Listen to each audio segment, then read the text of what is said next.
মিয়াক তামোল পানৰ বঁটা আৰু গামোচাৰে আদৰি নিলেহে উজনি অসমলৈ কাম কৰিবলৈ যাব। তামোল পানৰ বঁটা আৰু গামোচাৰে আদৰি নিনিলে উজনি অসমলৈ নাযায় মিয়া। উজনি অসমত মিয়াক নিৰাপত্তা নিদিয়ে মুখ্যমন্ত্ৰী হিমন্ত বিশ্ব শৰ্মাই। ইটা ভাটাত শ্ৰমিক নাই, উদ্যোগত শ্ৰমিক নাই, ঘৰ বনাবলৈ শ্ৰমিক নাই, হাহাকাৰ লাগিছে উজনি অসমত। মানুহক উপকাৰ কৰিবলৈ গৈ লাঠি গালি খাই আত্মসন্মান হেৰুৱাব নালাগে মিয়াসকলে। শৃংখল চলিহা শৃংখল নহয়, বিশৃংখল মানুহ। শৃংখল চলিহাক মুখ্যমন্ত্ৰীয়ে একো কৰিব নোৱাৰে। হিমন্ত চৰকাৰে পুহি ৰাখিছে শৃংখল চলিহাক। মিয়া আৰু শৃংখল চলিহা সন্দৰ্ভত এনেধৰণে মন্তব্য প্ৰকাশ বিধায়ক আশ্ৰাফুল হুছেইনৰ। শুনোৱা হওক কি কৈছে বিধায়কগৰাকীয়ে। যেতিয়া সন্মান সহকাৰে গামোচা আৰু তামোলৰ বঁটাৰে মাতিব তেতিয়া যাতে আমাৰ শ্ৰমিকসকল যায়। মোৰ খোলা আহ্বান, তেতিয়া মিয়া মানুহে শ্ৰম কৰিবলৈ যোৱা, সাধাৰণ কাম কৰিবলৈ যোৱা খাটি খোৱা মানুহজন কোন সাহসত প্ৰয়োজনীয় বহি থাকিব। আজি তাতে অভাৱ হৈছে নহয়, ইটা ভাটাত শ্ৰমিক নাই, অমুক উদ্যোগটোত শ্ৰমিক নাই।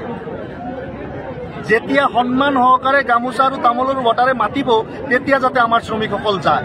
মোৰ খোলা আহ্বান যে শ্ৰমিকসকল কাম কৰিবলৈ জেগাৰ অভাৱ নাই।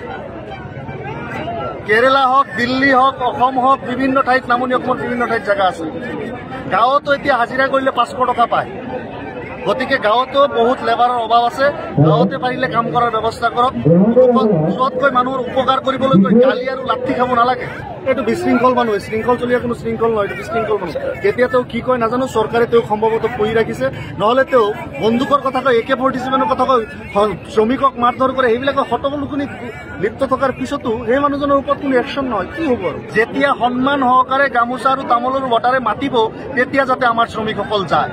মোৰ খোলা আহ্বান, তেতিয়া মিয়া মানুহে শ্ৰম কৰিবলৈ যোৱা, সাধাৰণ কাম কৰিবলৈ যোৱা খাটি খোৱা মানুহজন কোন সাহসত প্ৰয়োজনীয় বহি থাকিব। আজি তাতে অভাৱ হৈছে নহয়, ইটা ভাটাত শ্ৰমিক নাই, অমুক উদ্যোগটোত শ্ৰমিক নাই। যেতিয়া সন্মান সহকাৰে গামোচা আৰু তামোলৰ বঁটাৰে মাতিব তেতিয়া যাতে আমাৰ শ্ৰমিকসকল যায়। মোৰ খোলা আহ্বান যে শ্ৰমিকসকল কাম কৰিবলৈ জেগাৰ অভাৱ নাই।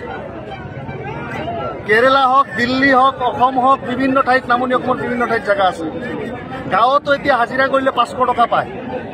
গতিকে গাঁৱতো বহুত লেবাৰৰ অভাৱ আছে। গাঁৱতে পাৰিলে কাম কৰাৰ ব্যৱস্থা কৰক। য'তকৈ মানুহৰ উপকাৰ কৰিবলৈ গৈ গালি আৰু লাঠি খাব নালাগে। এইটো বিশৃংখল মানুহ, শৃংখল চলিয়া কোনো শৃংখল নহয়, এইটো বিশৃংখল মানুহ। কেতিয়া তেওঁ কি কয় নাজানো, চৰকাৰে তেওঁক সম্ভৱতঃ পুহি ৰাখিছে। নহ'লে তেওঁ বন্দুকৰ কথা কয়, AK-47 কথা কয়, শ্ৰমিকক মাৰধৰ কৰে, সেইবিলাকৰ হটবলুকনি লিপ্ত থকাৰ পিছতো সেই মানুহজনৰ ওপৰত কোনো একশ্যন নহয়, কি হ'ব আৰু। যেতিয়া সন্মান সহকাৰে গামোচা আৰু তামোলৰ বঁটাৰে মাতিব তেতিয়া যাতে আমাৰ শ্ৰমিকসকল যায়। মোৰ খোলা আহ্বান, তেতিয়া মিয়া মানুহে শ্ৰম কৰিবলৈ যোৱা, সাধাৰণ কাম কৰিবলৈ যোৱা খাটি খোৱা মানুহজন কোন সাহসত প্ৰয়োজনীয় বহি থাকিব। আজি তাতে অভাৱ হৈছে নহয়, ইটা ভাটাত শ্ৰমিক নাই, অমুক উদ্যোগটোত শ্ৰমিক নাই। যেতিয়া সন্মান সহকাৰে গামোচা আৰু তামোলৰ বঁটাৰে মাতিব তেতিয়া যাতে আমাৰ শ্ৰমিকসকল যায়। মোৰ খোলা আহ্বান যে শ্ৰমিকসকল কাম কৰিবলৈ জেগাৰ অভাৱ নাই। কেৰেলা হওক, দিল্লী হওক, অসম হওক, বিভিন্ন ঠাইত, নামনি অসমৰ বিভিন্ন ঠাইত জেগা আছে। গাঁৱতো এতিয়া হাজিৰা কৰিলে 500 টকা পায়। গতিকে গাঁৱতো বহুত লেবাৰৰ অভাৱ আছে। গাঁৱতে পাৰিলে কাম কৰাৰ ব্যৱস্থা কৰক। য'তকৈ মানুহৰ উপকাৰ কৰিবলৈ গৈ গালি আৰু লাঠি খাব নালাগে। এইটো বিশৃংখল মানুহ, শৃংখল চলিয়া কোনো শৃংখল নহয়, এইটো বিশৃংখল মানুহ। কেতিয়া তেওঁ কি কয় নাজানো, চৰকাৰে তেওঁক সম্ভৱতঃ পুহি ৰাখিছে।